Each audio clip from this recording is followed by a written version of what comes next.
മറ്റൊരു വീഡിയോയിലേക്ക് സ്വാഗതം. ഇന്നിവിടെ വിശകലനം ചെയ്യുന്നത് 9/8/1998 ജനിച്ച ഒരാളുടെ ഗ്രഹസ്ഥിതിയാണ്. ചതയമാണ് നക്ഷത്രം. ചതയം 2-ാം പാദം. ധനുലഗ്നം. ലഗ്നത്തിൽ ഗുളികൻ. 2 ശൂന്യം. 3-ൽ ചന്ദ്രൻ കേതു. 4-ൽ വ്യാഴം. 5-ൽ ശനി. 6 ശൂന്യം. 7-ൽ കുജൻ. 8-ൽ സൂര്യൻ ശുക്രൻ. 9-ൽ ബുധൻ രാഹു. 10, 11, 12 ഭാവങ്ങൾ ശൂന്യം. ഇതാണ് ഇദ്ദേഹത്തിൻ്റെ ഗ്രഹസ്ഥിതി. ഈ ഗ്രഹനില പരിശോധിക്കുന്ന സമയത്ത് വിവാഹ സംബന്ധമായിട്ടുള്ള കാര്യങ്ങൾക്ക് അത്യാവശ്യം നല്ല രീതിയിലുള്ള ബുദ്ധിമുട്ടുകളുള്ള ഒരു ഗ്രഹങ്ങളുടെ അവസ്ഥയുള്ള ഗ്രഹനിലയാണത്. എന്തുകൊണ്ടാണത്? ഒന്ന്, ലഗ്നത്തിൽ ഗുളികൻ നിൽക്കുന്നു. പൊതുവെ ജ്യോതിഷത്തിൻ്റെ ഒരു തിയറി തന്നെ പറയാറുണ്ട്, ലഗ്നത്തിൽ ഗുളികൻ ഒറ്റയ്ക്ക് നിന്നാൽ രോഗിയായ രാജാവ് എന്ന്. അതവിടെ നിൽക്കട്ടെ. വ്യാഴ ലഗ്നമാണ്. ലഗ്നാധിപൻ 4-ൽ ഹംസയോഗം കൊടുത്ത് തന്നെ നിൽക്കുന്നു. വളരെ നല്ലതാണ്. പക്ഷേ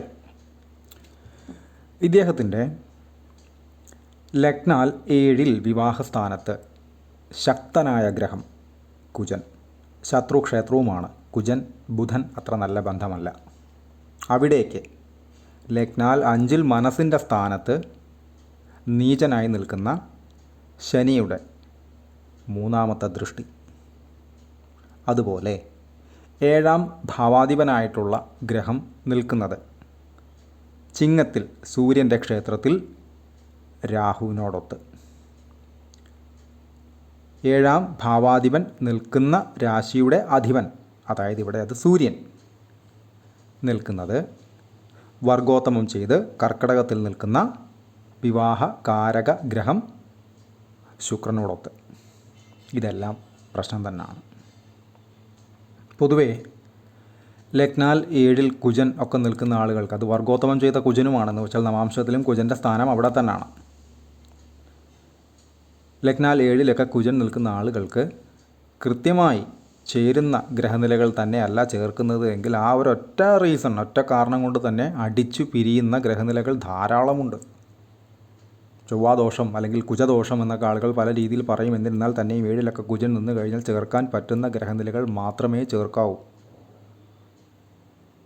പൊതുവേ ഇത്തരക്കാർക്ക് വരുന്ന പാർട്ട്നേഴ്സിന് തർക്ക സ്വഭാവം കൂടുതലായിരിക്കും. ഇവിടെ അത് അതിരൂക്ഷമായിരിക്കും. കാരണം 7-ൽ കുജൻ നിൽക്കുകയും നീചനായി നിന്നുകൊണ്ട് ശനി, അതും പ്രത്യേകിച്ചും മനസ്സിൻ്റെ സ്ഥാനത്ത് നിൽക്കുന്ന ശനി, സന്താന സ്ഥാനത്ത് നിൽക്കുന്ന ശനി, 5-ാം ഭാവത്തിൽ നിൽക്കുന്ന ശനി തൻ്റെ 3-ാം ദൃഷ്ടിയാണ് നടത്തുന്നത്. അപ്പോൾ അവിടെ കുജമന്ത യോഗം വന്നു. ഒട്ടും നല്ലതല്ല. ആ ശനിയിലേക്ക്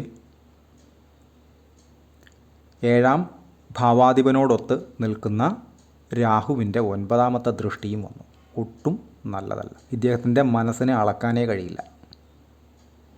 നീചമായിട്ടുള്ള ചിന്താഗതികൾ ഈ വ്യക്തിക്ക് ഏതെങ്കിലുമൊക്കെ രീതിയിൽ കടന്ന് വരാം.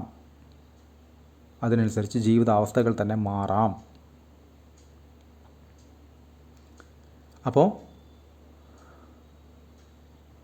കർക്കിടകത്തിലെ ശുക്രൻ ശ്രദ്ധിക്കേണ്ടത് തന്നെയാണ്.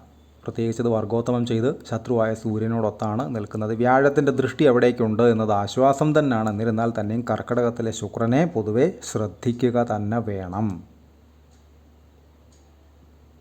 അതുപോലെ തന്നെയാണ് ഇദ്ദേഹത്തിൻ്റെ മനസ്സിൻ്റെ കാരക ഗ്രഹം ഏതൊരു ഗ്രഹനിലയിലും അത് ചന്ദ്രനാണ്. ആർക്കും കേതുവിനോടൊത്താണ് നിൽക്കുന്നത് ശനിയുടെ ക്ഷേത്രത്തിൽ, സ്വാഭാവികമായിട്ടുമുള്ള രാഹുവിൻ്റെ 7-ാം ദൃഷ്ടിയിലും. അപ്പോൾ മനസ്സിനെ ഏതെങ്കിലുമൊക്കെ ഇറിറ്റേറ്റ് ചെയ്യുന്ന എന്തെങ്കിലുമൊക്കെ ഇറിറ്റേഷൻസ് മനസ്സിന് തുടർച്ചയായോ അല്ലാതെയോ ഇടവിട്ടോ പലപ്പോഴും ഒക്കെ ആയിട്ട് ഉണ്ടാകുന്ന രീതിയിലുള്ള അവസ്ഥകളും ഉണ്ടാകാം. കാരണം 5-ൽ ശനി നീചനാണ്. അനാവശ്യമായിട്ടുള്ള വാശി, കടുംപിടുത്ത സ്വഭാവം ഈ വ്യക്തിക്ക് സഹജം തന്നെയാണ്. 5-ാം ഭാവാധിപൻ കുജനുമാണ്. വിട്ട് കൊടുക്കില്ല. ഒരു തർക്കമുണ്ടായാൽ തന്നെയും ഈ വ്യക്തിക്ക് വിട്ട് കൊടുക്കാൻ കഴിയില്ല. വിട്ട് കൊടുക്കാത്തടത്തോളവും മനസ്സ് നീറിക്കൊണ്ടേയിരിക്കും. എന്നാൽ ഈഗോയെ ശമിപ്പിക്കാൻ കഴിയുകയും ഇല്ല. ഇതൊക്കെ തന്നെയാണ് ഈ ഗ്രഹനിലയുടെ പ്രധാന പ്രശ്നമെന്ന് പറയുന്നത്. പ്രത്യേകിച്ചും വ്യാഴദശയാണ് നടക്കുന്നത്. അതിനുശേഷം ശനിദശ വരും. വളരെ ശ്രദ്ധിക്കേണ്ടുന്ന ഒരു സമയം തന്നെയാണ്. നീചനായി ശനി നിൽക്കുന്നു, രാഹുവിൻ്റെ ദൃഷ്ടിയിലുമാണ്. വളരെയധികം ശ്രദ്ധിക്കണം, കാരണം ശനി രാഹു ഒരു നല്ല കോമ്പിനേഷനേ അല്ല. അപ്പോൾ ഇത്തരം പാറ്റേണിലുള്ള ഗ്രഹനിലയുള്ള ആളുകൾ ചേർക്കാൻ പറ്റുന്ന ഗ്രഹനിലകൾ മാത്രം എടുക്കുക. പ്രത്യേകിച്ചും ലഗ്നങ്ങൾ തമ്മിൽ തന്നെ ചേരുമോ എന്ന് നോക്കുക. 7ാം ഭാവാധിപൻ്റെ അവസ്ഥ എന്താണ് എന്ന് നോക്കുക. അത് ശനി ബന്ധമുണ്ടെങ്കിൽ, സൂര്യബന്ധമുണ്ടെങ്കിലൊക്കെ മാറ്റി നിർത്തുക. അതുപോലെ തന്നെ ശുക്രൻ്റെ അവസ്ഥ എന്താണെന്ന് നോക്കുക. ഈ 2-3 കാര്യങ്ങൾ കൃത്യമായി എടുത്ത് നോക്കിയ ശേഷം മാത്രമേ വിവാഹം പോലെയുള്ള കാര്യങ്ങളിലേക്ക് ഇത്തരക്കാരെ കടക്കാവൂ. അല്ലെങ്കിൽ അത് തല്ലി തന്നെ പിരിയാനുള്ള സാധ്യത വളരെ വളരെ കൂടുതലാണ്.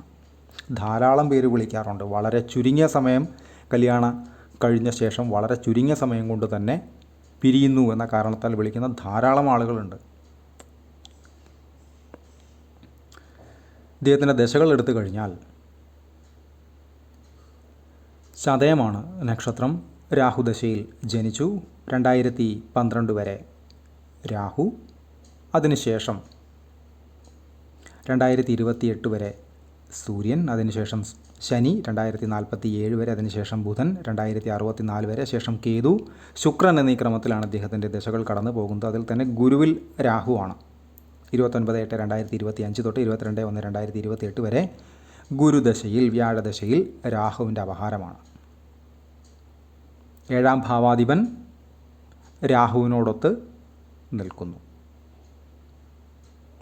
അത് ബുധനായതുകൊണ്ടും തന്നെ എന്തെങ്കിലുമൊക്കെ റിലേഷൻസോ പ്രണയബന്ധങ്ങളോ ഒക്കെ ഉണ്ടാകാൻ പറ്റിയൊരു സമയം കൂടാണ്. അപ്പോൾ അതിന് വേണ്ടുന്ന ഒരു മുന്നൊരുക്കങ്ങൾ നടത്തുക. റൈറ്റ് പേഴ്സൺ തന്നെയാണ് അങ്ങനെ വരുന്നതേ എങ്കിൽ 100% അങ്ങനെ സംഭവിക്കുമെന്നല്ല, അവിടെ ഒരു സാധ്യതയുണ്ട്. അപ്പോൾ അങ്ങനെ വരുന്നുവെങ്കിൽ തന്നെയും അത് ശരിയായിട്ടുള്ള ഒരാൾ തന്നെയാണ് എന്ന് ഉറപ്പാക്കേണ്ടുന്നത് ഈ വ്യക്തിയുടെ മാത്രം ഉത്തരവാദിത്വമാണ്. കാരണം ഈ ഗ്രഹനിലയെ ബേസ് ചെയ്ത് ജീവിക്കേണ്ടുന്നത് ഈ വ്യക്തി മാത്രമാണ്.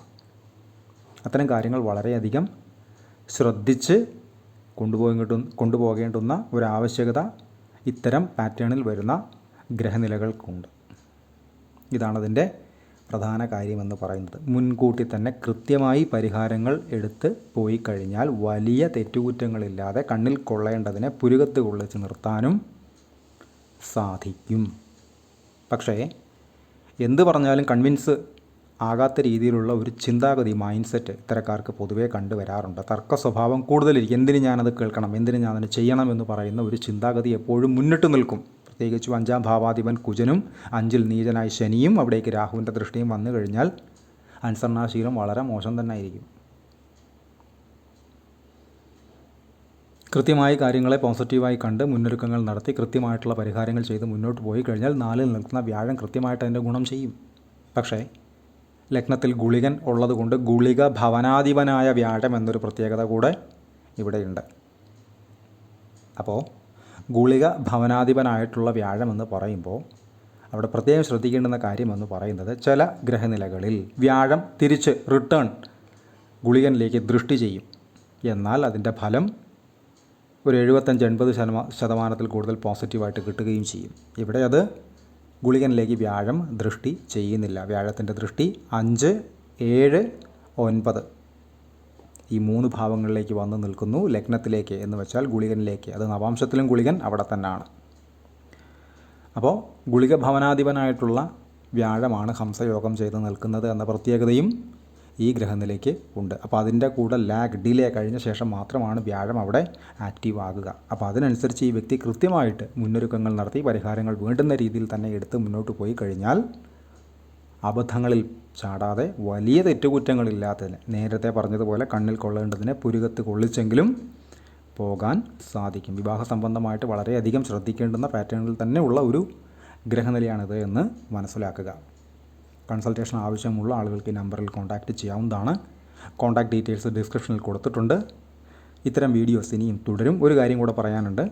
ഈ ഗ്രഹനില ഡീറ്റെയിൽ ചെയ്യുന്ന രീതി എന്ന് പറയുന്നത് ഇതിൻ്റെ ഒരു ചുരുക്ക രൂപം ഇന്നതൊക്കെയാണ് എന്നൊരു 10 മിനിറ്റ് കൊണ്ട് പറഞ്ഞു നിർത്തുന്നു എന്ന് മാത്രമാണ്.